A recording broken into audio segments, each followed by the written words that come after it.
Sa isang maliit na apartment sa Hong Kong, may natuklasan ang mga pulis na halos hindi nila mapaniwalaan. Dugo sa pader, dugo sa sahig, at sa loob ng isang Hello Kitty doll, may nakatagong bungo ng isang babae. Ang mas nakakatakot, hindi ito ginawa ng isang halimaw, kundi ng isang grupo ng tao na unti-unting nawalan ng konsensya habang pinapanood nila ang paghihirap ng kanilang biktima. Ito ang isa sa pinaka-disturbing na krimen sa Asia, ang Hello Kitty murder case. Bago natin maintindihan kung gaano kadilim ang kasong ito, kailangan muna nating kilalanin ang babaeng naging biktima. Ang pangalan niya ay Phan Man Ye, isang 23 anyos na babae mula sa Hong Kong. Sa unang tingin, isa lang siyang ordinaryong babae na nagsusumikap mabuhay sa isang lungsod na hindi madali ang buhay. Nagtatrabaho siya bilang nightclub hostess, isang trabaho na madalas pinapasok ng mga taong gustong kumita ng pera sa mabilis na paraan. Pero sa likod ng trabahong iyon, may mas malalim pang kwento ang buhay ni Phan Man Ye. Lumaki siya sa isang buhay na puno ng kahirapan at problema. Unti-unti siyang napasok sa mundo ng prostitusyon at maliliit na krimen. Hindi dahil gusto niya, kundi dahil iyon ang naging paraan niya para mabuhay sa isang sistemang hindi naging mabait sa kanya. Sa mundo ng underground life ng Hong Kong noong dekada 90, madalas maghalo ang mga hostess, mga gang, at mga taong sangkot sa krimen. At sa mundong iyon, doon niya nakilala ang mga taong magiging dahilan ng kanyang bangungot. 3 lalaki ang kalaunan ay nahatulan sa kasong ito. Ang pinakakilala sa kanila ay si Chan Man Lok. Noong panahong iyon, 34 years old siya. Isa siyang miyembro ng Triad, ang kilalang underground crime group sa Hong Kong. Sa grupo, siya ang itinuturing na leader. Ang taong may impluwensya, may kapangyarihan, at may kakayahang utusan ang iba. Kasama niya ang 2 lalaki, si Leong Shing Cho na 27 years old noon at si Leong Wai Lun na 21 years old lamang. Pero may isa pang tao na madalas makita sa apartment na iyon. Isang 14-year-old na babae na girlfriend ni Chan Man Lok sa panahong iyon. Dahil sa kanyang edad, hindi siya itinuring na pangunahing akusado sa korte, kundi naging importanteng witness sa kaso. Ang ugat ng krimen na ito ay nagsimula sa isang simpleng alitan tungkol sa pera. Ayon sa mga ulat, pinaghihinalaan ni Chan Man Lok na ninakaw ni Phan Man Ye ang kanyang wallet na may laman na pera.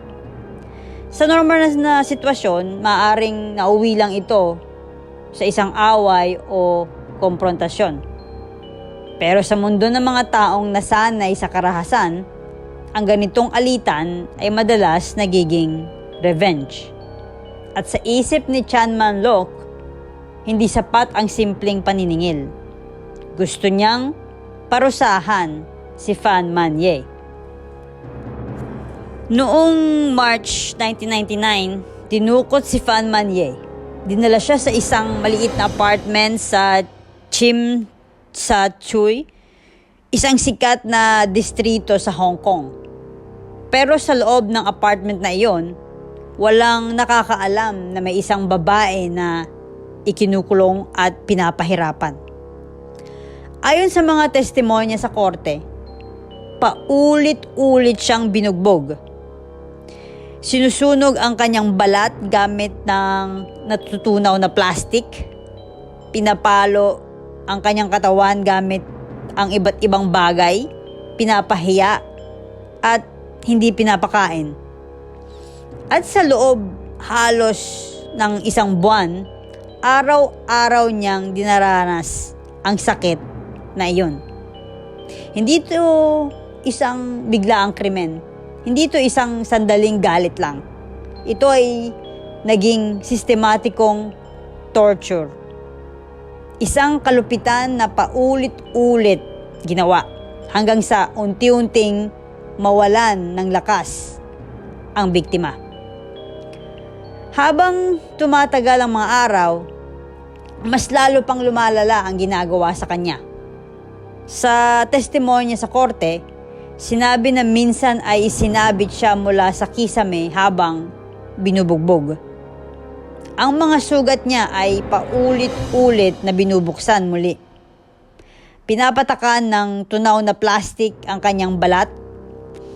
May mga pagkakataon pa na pinipilit siyang ngumiti at aliwin ang mga taong nagpapahirap sa kanya.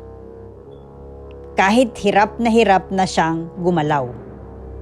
Sa kalaunan, ayon sa mga saksi, halos hindi na siya makapagsalita o makagalaw ng maayos. Ito ang nangyayari kapag ang kalupitan ay ginagawa ng isang grupo ng tao at walang sino man ang tumitigil. Sa psychology, may ilang dahilan kung bakit lumalala ang ganitong krimen. Kapag may dominant leader na nag-uutos ng karahasan, may mga taong sumusunod lamang upang makuha ang kanyang approval.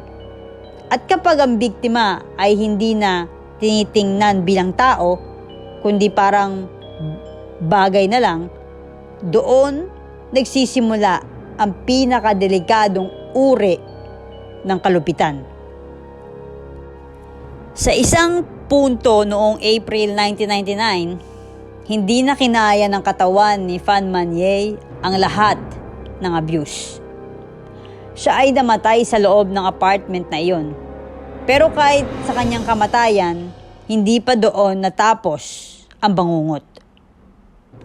Upang itago ang krimen, pinutol ng mga salarin ang kanyang katawan. Ang ilang bahagi ay pinakuluan, ang iba ay itinapon, at ang bungo niya ay itinago sa loob ng isang Hello Kitty doll. Dahil dito, ang kasong ito ay naging kilala sa buong mundo bilang Hello Kitty Murder Case. Sa huli, iilang buto at organo lamang ang natagpuan ng mga investigador.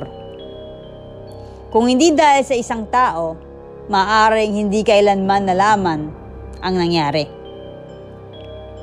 Ang 14-year-old na babae na kasama sa apartment ay nagsimulang magkaroon ng bangungot at hallucinations. Sinabi niya na parang hinahabol siya ng multo ng biktima. Sa takot at guilt na naramdaman niya, nagpunta siya sa pulis at sinabi ang nangyari. At doon nagsimula ang investigasyon ng mga otoridad ng Hong Kong. Nang halughugin nila ang apartment, natuklasan nila ang Hello Kitty doll na may laman ng bungo, mga bakas ng dugo at mga bagay na ginamit sa torture. Kung hindi siya nagsalita, maaaring hindi kailanman nalaman ang krimen. Nang dumating ang pulis sa apartment matapos ng isang tip mula sa teenager na babae, hindi nila inaasahan ang kanilang makikita. Pagpasok pa lang nila, napansin agad nila ang mga bakas ng dugo sa pader, sa sahig, sa mga gamit sa bahay, sa kutsyon, lahat. May mga patarandaan na tinangka itong linisin, pero hindi maitago ang katotohanan. May nangyaring matinding karahasan sa loob ng apartment na iyon. Habang mas iniimbestagahan ng mga forensic team ang lugar, nakakita sila ng mga bagay na ginamit umano sa torture. Mga metal rods, mga stick, mga lubid na ginamit para itali ang biktima. Para sa mga investigador, malinaw na ang apartment ay hindi lang crime scene. Ito ay naging isang torture chamber. Pero ang pinaka nakakilabot ng tuklasan ng pulis ay nang buksan nila ang isang malaking Hello Kitty doll sa loob ng apartment. At nang suriin ito ng mga forensic experts, napatunayan na ito ay kay Fan Man-ye. Dahil dito, ang kaso ay naging kilala sa buong Asya. Habang patuloy ang paghahanap ng ebidensya sa apartment, nakakita rin ng pulis ng malalaking cooking pots. Base sa forensic investigation, pinaniwalaang sinubukan ng mga salarin na sirain ng ebidensya sa pamamagitan ng pagluto ng ilang bahagi ng katawan ng biktima. Dahil dito, nahirapan ng mga forensic experts na buuin ang buong katawan ng biktima. Ito ay isa sa mga dahilan kung bakit naging komplikado ang kaso sa korte. Nang magsimula ang trial, marami ang nagulat hindi lang sa krimen, kundi pati sa ugali ng mga akusado. Habang inilalahad sa korte ang detalye ng torture, mapapansin ng mga reporter at psychologist na halos walang emosyon ang mga suspect. Walang pagsisisi, walang guilt. Sa ilang pagkakataon, may mga ulat pa na nakangiti sila habang dinidinig ang mga detalye na ginawa nila. Para sa mga psychologist, ito ay maaaring senyales ng malalim na antisocial behavior.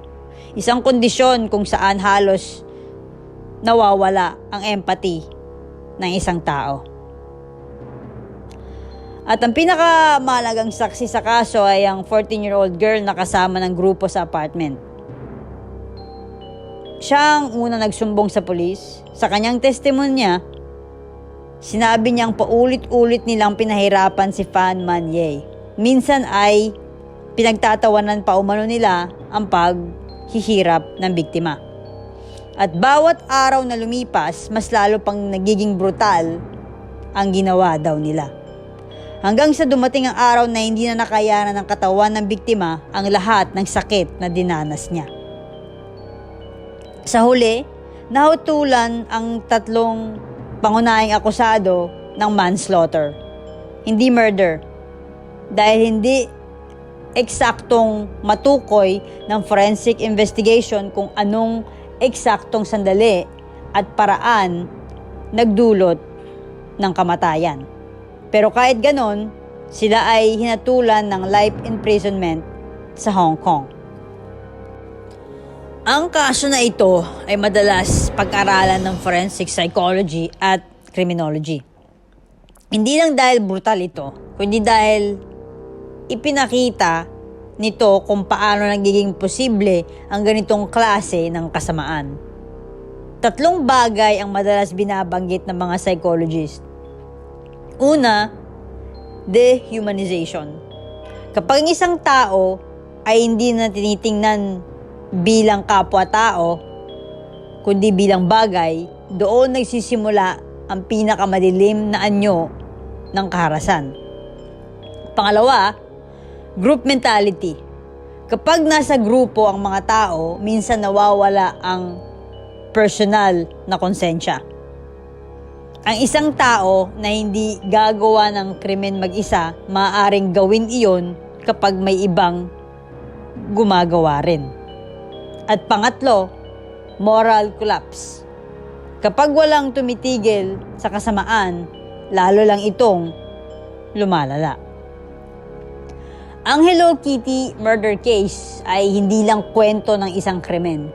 Isa itong paalala kung gaano kadilim ang kayang marating ng tao.